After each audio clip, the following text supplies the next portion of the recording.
What's going on, guys? It's your boy Agent back again for another Outerplane video, and for today it's time to share with you guys my updated 2-star tier list. So I updated them as per early game and late game. So what do I mean by early game and late game? Early game means that the characters are not fully skilled up and they have some mediocre gears, and for late game they are fully skilled up and have some decent gears, because some characters only shine when they got fully skilled up. That is why I put here the early game and late game category. Take note, guys, that tier lists are pretty much subjective. It varies from person to person. You may agree or disagree with me, and it's fine. So just take it with a big grain of salt. So this list is arranged alphabetically. So let us start with Adelai. Adelai is a budget cleaver. If you don't have any cleaver outside of any characters, then you might want to build her, but there are really better cleaver than Adelai. Also, take note that there are only a handful of 2-star characters that are really worth racing for. Just take note on that one, and we will be talking about that one as we go on to the list.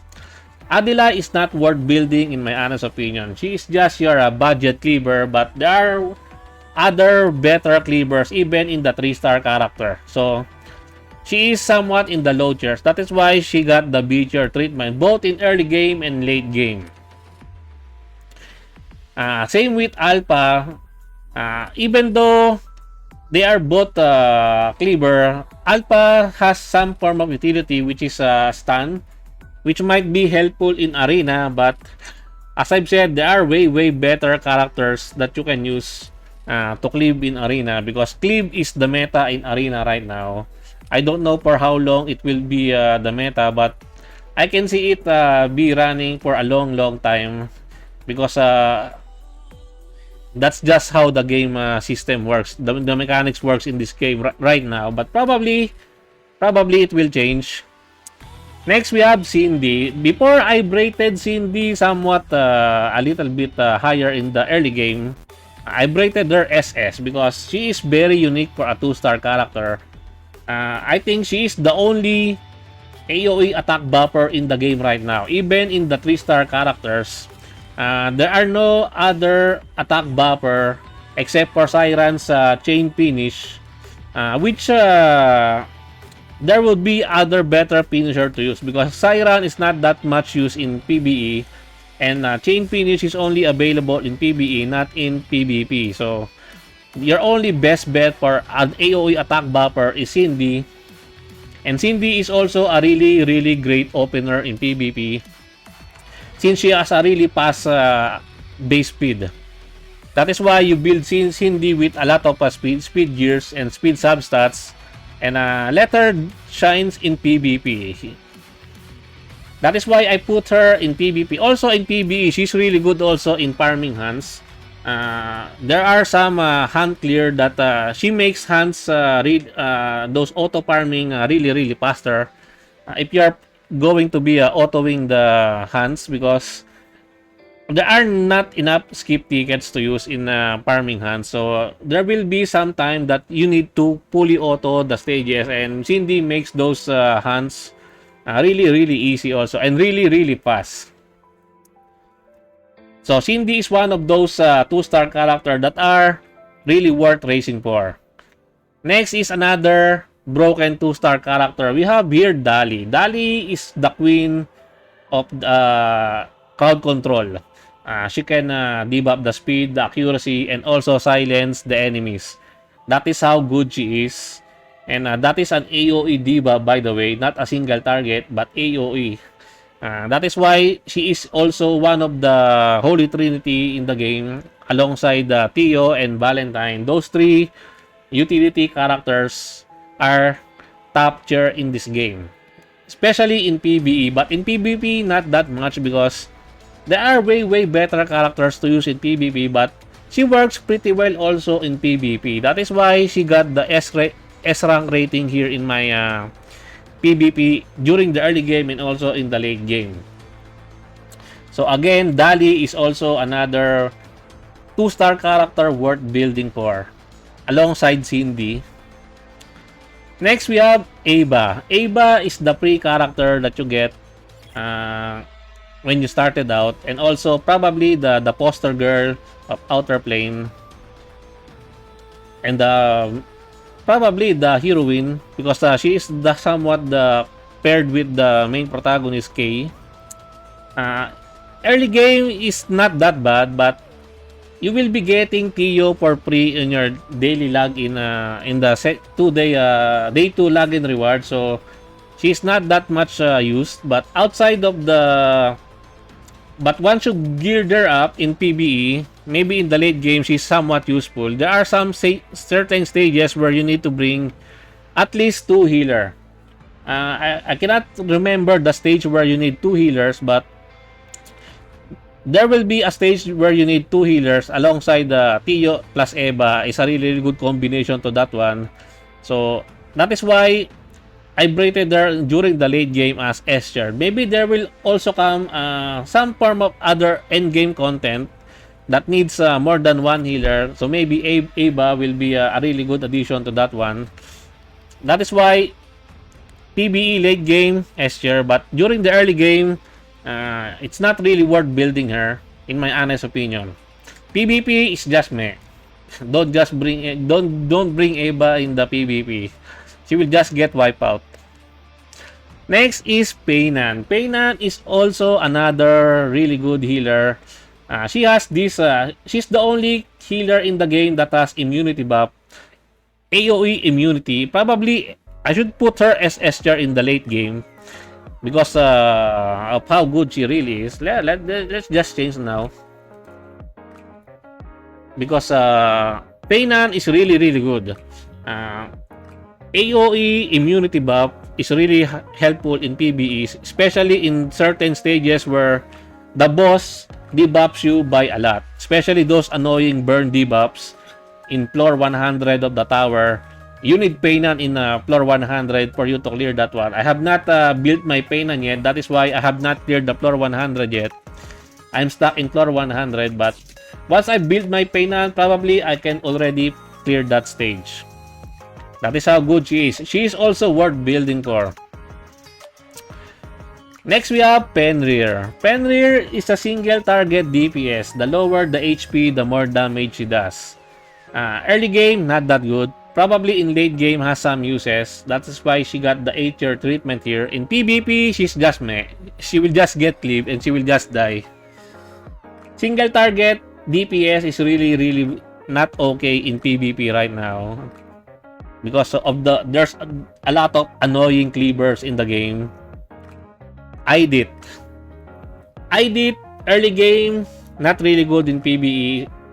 Also somewhat mediocre in PvP, but in the late game, there's a chance that Idith can still be better in PvP. I've already tested Idith in PvP. I've already maxed out my skills, my levels of my Idith. I've geared her enough with pretty decent gear, but she is still pretty mediocre in PvP. Her counter attacks are really, really nice.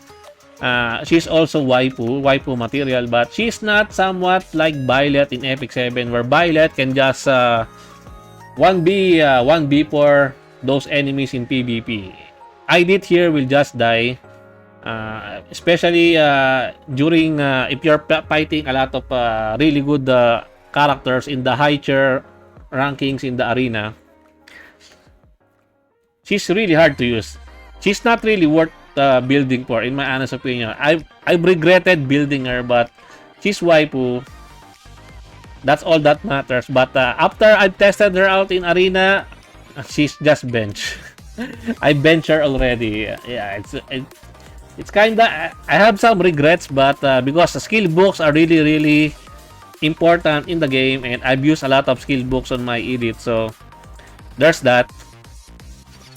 Next, we have Iris. PvE, she's okay. I've used her during my runs in Chimera and also the Twin Beetle, but that's that. In PvP, she can be your budget cleaver, but there are way better cleaver than her, especially in the 3-star department. Okay, the main protagonist. He has a single target count and some debuff accuracy. Accuracy is really important in PvP. mind you guys, and also in some certain hunts like the Twin Beetle.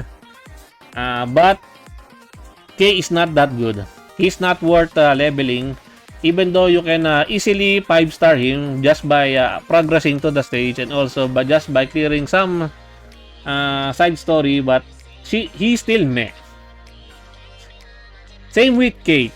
Kate is an AoE, has an AoE barrier buff and some effectiveness. Can also single target stun, but she's also meh in my honest opinion. Next we have Lane. Lane is an AoE poison debuffer, and she might find some uses in arena and during the late game.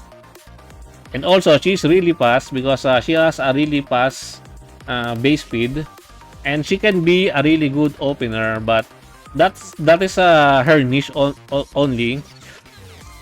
In PvE, she dies really fast because she's very squishy. Next we have Lisha.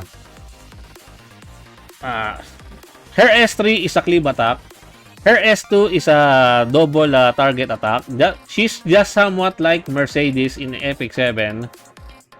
She also has some selfish attack buff, but she does not have any form of utility outside of her damage. There are way better characters to use if you just want to cleave. Marian, she has an AoE curse debuff.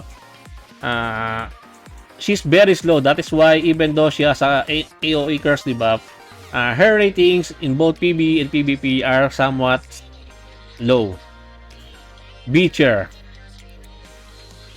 Narukang. Narukang is somewhat fun to play because her mechanics is just that she will lose 99% of her HP, but she will put up an invulnerability buff, and she can hit a lot based on the number of HP loss on her. But the invulnerability buff can be stripped, which is somewhat of a letdown. So yeah, Narukang in PvP might be a fun character, but only B. But in PvE and PvP, early game and late game PvE, it's worse. Feature. Party. Single target burn debuffer would have been good if it's an AoE burn debuff. Same like Carrot in Epic 7, but nah. It's only single target, and single target are really not that desirable, especially in PvP. In PvE, maybe in the Twin Beetle because she is a fire character and Twin Beetle is a earth monster. Maybe. Next we have Pesket. Single target DPS with no utility. Trash. Yeah, Seacher. Pilia, single target stun and shock. Beecher because other than being a single target DPS, she has this utility of stun and shock, which might find some niche. That is why I still gave her the Beecher treatment. Next we have Snow, one of the free characters that you get in the game and one of the characters that I deem worth building. Early game PvE somewhat mediocre, but she shines best in PvP. As you can see, my rating for her in PvP are top notch, top tier. She's a really fast character with a cleave attack. Yes, cleave attack that can also freeze the enemy, which is really good, and also can push the combat readiness of your enemy in arena, because having to push your character back in their turn is really powerful in arena, and you can kill them before they can kill you. That is the battle in arena right now, the meta in arena, and Snow is one of the meta characters in PvP, especially in the high ranking arena, if you have really good gears on her. Sofia, single target DPS with no utility. Trash. Then we have Tanya, AoE bruiser but a very slow character. So yeah. And bruisers are not really that good in PvP and PvE right now. I don't know how can they make the bruiser be effective in this game. But for now, bruisers are not that good compared to Epic 7, where bruisers are somewhat meta in my honest opinion, depending on the character and also the build that or the gears.